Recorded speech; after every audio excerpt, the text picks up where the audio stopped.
Apa pendapat Mbak Ninda tentang Yesus Kristus? Ya, sebenarnya itu adalah sebagai Tuhan yang memang kita sembah, dan seringkali disebut sebagai juru selamat. Sebagai juru selamat. Tetapi tiap-tiap perempuan yang berdoa atau bernubuat dengan kepala yang tidak bertudung menghina kepalanya, sebab ia sama dengan perempuan yang dicukur rambutnya. Sebab jika perempuan tidak mau menudungi kepalanya, maka haruslah ia juga menggunting rambutnya. Tetapi jika bagi perempuan adalah penghinaan bahwa rambutnya digunting atau dicukur, maka haruslah ia menudungi kepalanya.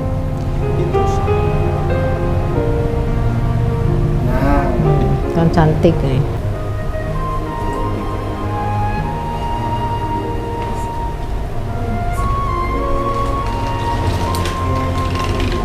Hidayah datang kepada siapa saja yang Allah kehendaki. Wanita ini sejak lahir diajari bahwa Yesus adalah sosok Tuhan yang harus disembah. Namun ketika sudah dewasa, dirinya mulai menyadari bahwa Yesus hanyalah seorang utusan yang ditugaskan untuk menyampaikan risalah dari Allah. Sekarang, ia memahami bahwa Allah lah yang patut disembah. Sebelum bersyahadat, Ustadz Ipung pun meyakinkan wanita ini bahwa Yesus adalah seorang Muslim, seorang hamba yang berserah diri kepada Tuhannya, agar nantinya wanita ini benar-benar mantap dengan penuh kesadaran dan tanpa paksaan dalam memeluk agama Islam. Ini KTP-nya ada, KTP-nya ada dan terverifikasi, agamanya Katolik, atas nama Ananda Mbak Priska Aninda Viola Anjani. Apa pendapat Mbak Ninda tentang Yesus Kristus? Oke, sebenarnya kalau dari dulu diajarin dari kecil sampai sekarang, ya sebenarnya itu adalah sebagai Tuhan yang memang kita sembah, dan seringkali disebut sebagai juru selamat. Sebagai juru selamat. Namun kalau misalnya hari ini Mbak Ninda masuk Islam, Yesus Kristus itu siapa?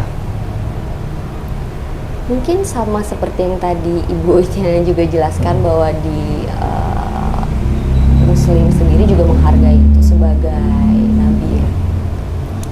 Ya. Ini Alkitab. Tapi saya hari ini tidak bawa Alkitabnya Katolik. Tapi Alkitabnya Katolik beda ya, beda dikit.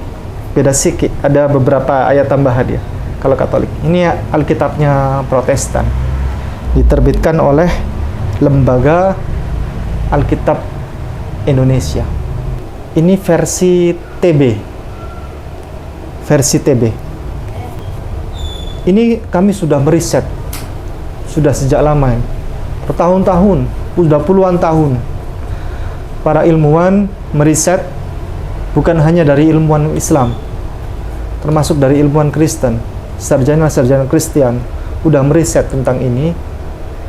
Ada banyak bukunya, bahwa di dalam Alkitab setebal ini tidak ada satupun Yesus Kristus alaihissalam yang menyebut secara tegas, secara lugas, tanpa ambigu, tanpa kata ganti, yang menyebut aku Yesus, aku adalah Tuhan, atau aku Yesus, aku adalah Allah. Yang menyebut aku Yesus, aku adalah Tuhan, tidak ada. Bahkan kawan-kawan semuanya, termasuk kami, bersedia rela membayar 1 triliun untuk bagi siapa saja yang bisa menemukan satu ayat saja yang Yesus Kristus secara tegas, lugas, tanpa ambigu, tanpa kata-ganti, aku Yesus, aku adalah Tuhan, aku Yesus, aku adalah Allah. 1 triliun. Karena memang tidak ada. Ya. Jawab Yesus, perintah yang terutama ialah, dengarlah hai orang Israel, Tuhanlah Allah kita, Tuhan itu Esa. Ya. Yang di versi lama boleh dibaca lebih keras lagi. Jawab Yesus, hukum yang terutama ialah, dengarlah hai orang Israel, Tuhan Allah kita, Tuhan itu Esa. Iya. Yesus ditanya oleh jemaat di situ, oleh umatnya, wahai Yesus, hukum terutama itu bagaimana? Apa itu hukum terutama? Hukum terutama itu adalah hukum yang paling tinggi. Itu kan paling ya. Utama itu paling utama, paling tinggi. Undang-undang yang paling tinggi. Dijawab oleh Yesus, bahasa Hebrunya Shema Yisrael Adonai Elohenu Adonai Echad, kata Yesus di 12 ayat 29 Markus itu. Dengarkanlah hai orang Israel, itu ada banyak orang. Dengarkanlah hai orang Israel, Tuhan Allah kita, Allah itu satu. Echad katanya, Echad, satu. Dan sepanjang hidup Yesus di Alkitab setebal itu yang menyimpan rahasia tentang tata cara peribadatan Yesus dan tata cara kehidupan Yesus. Di Alkitab setebal itu Yesus tidak pernah berkata, dengarkanlah hai orang Israel, Tuhan kalian itu aku. Aku adalah satu. Tidak pernah. Selalu dia berkata, dengarkanlah hai orang Israel, Tuhan Allah kita, Allah itu Echad, satu. Itu sebenarnya Yesus itu meneruskan perintah dari Allah kepada Nabi Musa. Tidak usah dibuka apa-apa, kita mempersingkat waktu. Di kitab Ulangan pasal 6 ayat 4 sama persis itu perkataan Nabi Musa, Shema Yisrael Adonai Elohenu Adonai Echad, sama.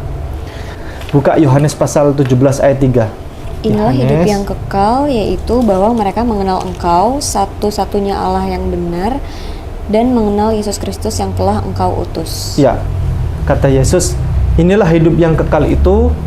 Kekal itu adalah kehidupan akhirat, kehidupan surgawi, kehidupan yang akan kita bawa sampai akhirat, kekal. Inilah hidup yang kekal itu, bahwa mereka semuanya, kita ini, umat semuanya nih, mengenal Engkau, satu-satunya Allah yang benar, dan mengenal aku, Yesus ini yang Engkau utus, yang Allah utus.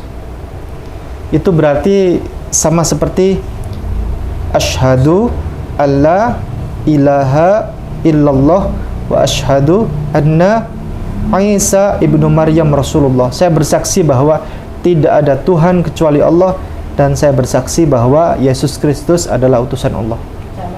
Itu sama itu. Itu dua kalimat syahadatain itu. Dua kalimat syahadatain. Dan tidak ada Yesus berkata begini, inilah hidup yang kekal itu, bahwa mereka semuanya mengenal aku, satu-satunya Allah yang benar, gitu kan? Dan mengenal aku, yang siapa utus ya? Bingung juga ya kalau di situ ada dua, ada Allah, ada Yesus. Allah sebagai sesembahan, ya, pengutus dan yang diutus. Presiden sama utusan presiden itu tidak sama. Misalnya presiden mengutus pas pamres untuk mengantarkan surat. Apakah pas pamres adalah presiden? Bukan. Yang mengutus dan diutus itu beda.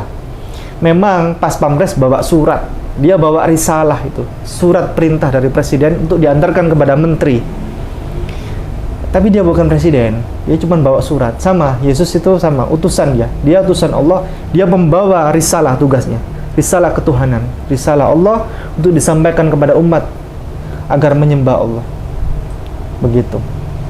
Dan lain sebagainya. Ini kalau diteruskan nanti banyak sekali ayat tentang kehidupan Yesus yang sebenarnya. Di Alkitab itu rahasia itu diungkap secara jujur. Yesus itu bagus sekali nih, tata cara kehidupan Yesus, tata cara Yesus beribadah dalam Bible itu bagus sekali. Yesus bersujud, Matius pasal 26 ayat 39. Jadi setiap hari Yesus itu bersujud, ibadahnya itu bersujud ya. Yesus sholat subuh, setiap sholat subuh dia sholat. Markus pasal 1 ayat 35. Yesus sholat subuh. Yesus itu setiap malam itu sholat malam, sholat tahajud. Ayatnya di Lukas pasal 6 ayat 12. Kalau tidak percaya buka saja, satu aja enggak apa-apa. Lukas pasal 6 ayat 12. Tata cara kehidupan Yesus itu di Bible itu bagus sekali. Suatu ketika pada hari-hari itu pergilah Yesus ke bukit untuk berdoa, dan sepanjang malam ia berdoa kepada Allah. Boleh lebih keras? Saya itu soalnya terjemahan baru, saya agak asing kata-katanya. Ya. Suatu ketika pada hari-hari itu pergilah Yesus ke bukit untuk berdoa, dan sepanjang malam ia berdoa kepada Allah. Dan sepanjang malam dia berdoa kepada Allah. Yesus naik ke atas bukit. Kalau kata-kata di situ boleh dibacakan agak keras. Yang terjemahan lama. Kata-katanya berbeda, tapi artinya sama.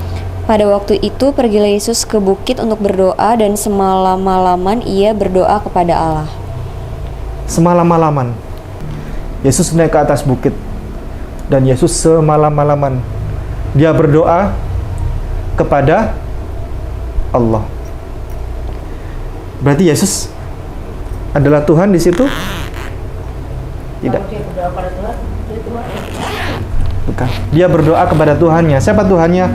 Allah. Makanya untuk saudara kami Kristen Katolik itu membaca kitab sucinya sendiri itu secara utuh. Ayo kita baca. Kita lihat Yesus yang sebenarnya itu adalah Muslim. Dia Muslim dia itu di situ. Baik, bismillah kita mulai pensyahadatan. Namun sebelum itu tata cara pensyahadatan itu supaya etikanya itu baik ya, sesuai syariat, sebenarnya menutup aurat. Dan itu sebenarnya perintahnya itu jauh lebih keras di Alkitab. Coba Pak Agus 1 Korintus pasal 11 ayat 5 sampai 6. Tetapi tiap-tiap perempuan yang berdoa atau bernubuat dengan kepala yang tidak bertudung menghina kepalanya, sebab ia sama dengan perempuan yang dicukur rambutnya. Sebab jika perempuan tidak mau menudungi kepalanya, maka haruslah ia juga menggunting rambutnya. Tetapi jika bagi perempuan adalah penghinaan bahwa rambutnya digunting atau dicukur, maka haruslah ia menudungi kepalanya. Bawa hijab? Bawa? Tidak bawa? Bunda Maria kan juga begitu. Ya, Bunda Maria juga. Bunda Maria tidak pernah di Google itu digambar. Coba klik Google ya. Bunda Maria, search itu. Semuanya Bunda Maria pakai hijab, pakai kerudung. Ini mungkin, ini tadi ada hadiah mukna sebenarnya.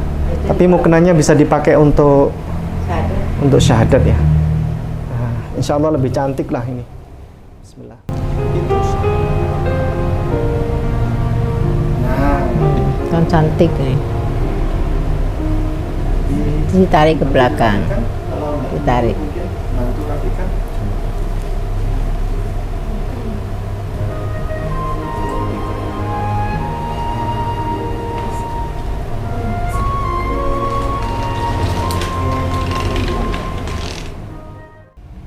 Bismillahirrahmanirrahim.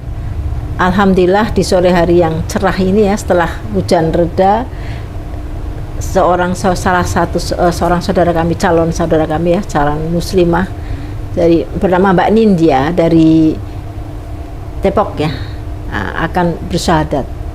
Ya. Sebelum bersyahadat, Mbak Ninda, saya bertanya, apakah Mbak Ninda memeluk agama Islam dari hati sendiri?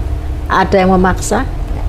Mbak Ninda tahu setelah menjadi muslimah, tahu kewajiban-kewajibannya, sholat, ya, zakat, ya, puasa, zakat, sudah tahu ya kewajiban-kewajiban itu.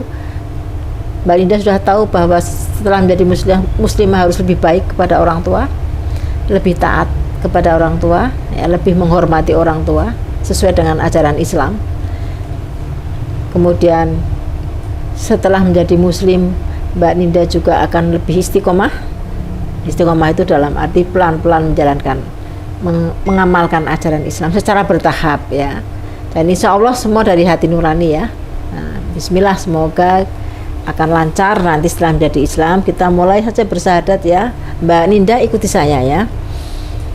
Asyhadu alla ilaha illallah. Asyhadu alla ilaha illallah. Wa asyhadu anna Muhammadar Rasulullah. Muhammadar Rasulullah.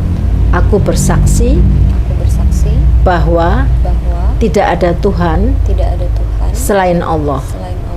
Dan aku bersaksi bahwa Nabi Muhammad utusan Allah. Saya kira sah. Alhamdulillah. Mohon doa dari Bapak Ibu ya. Terima kasih Mbak. Semoga istiqomah ya, menjadi saudara baru kita, karena sesama muslim adalah saudara. Kita minta. Kisah ini kembali mengingatkan kita bahwa hidayah adalah hak prerogatif Tuhan. Ia datang bukan karena paksaan, bukan karena tekanan, dan bukan pula karena kepentingan dunia. Hidayah datang kepada hati yang mau jujur dalam mencari kebenaran. Perjalanan seperti ini tentu bukan hal yang mudah, Dibutuhkan keberanian, kejujuran, dan kerendahan hati untuk mengakui kebenaran, apalagi ketika itu berarti mengubah jalan hidup sepenuhnya. Namun justru disitulah letak kemuliaannya. Kisah ini juga menjadi pelajaran bagi kita yang mungkin terlahir dalam Islam, bahwa iman bukan sekadar warisan, bukan sekadar identitas, tetapi sesuatu yang harus terus dipelajari, dipahami, dan dijaga. Jangan sampai orang yang baru mengenal Islam justru lebih bersungguh-sungguh, sementara kita yang sejak lama mengenalnya justru lalai. Semoga wanita ini diberikan keteguhan hati, kemudahan dalam belajar dan mengamalkan Islam, serta dikelilingi oleh lingkungan yang baik. Semoga langkah yang ia ambil hari ini menjadi awal dari kehidupan yang lebih tenang, lebih terarah, dan lebih bermakna. Dan semoga kisah ini juga menjadi pengingat bagi kita semua, bahwa kebenaran akan selalu menemukan jalannya, bagi siapapun yang mencarinya dengan tulus.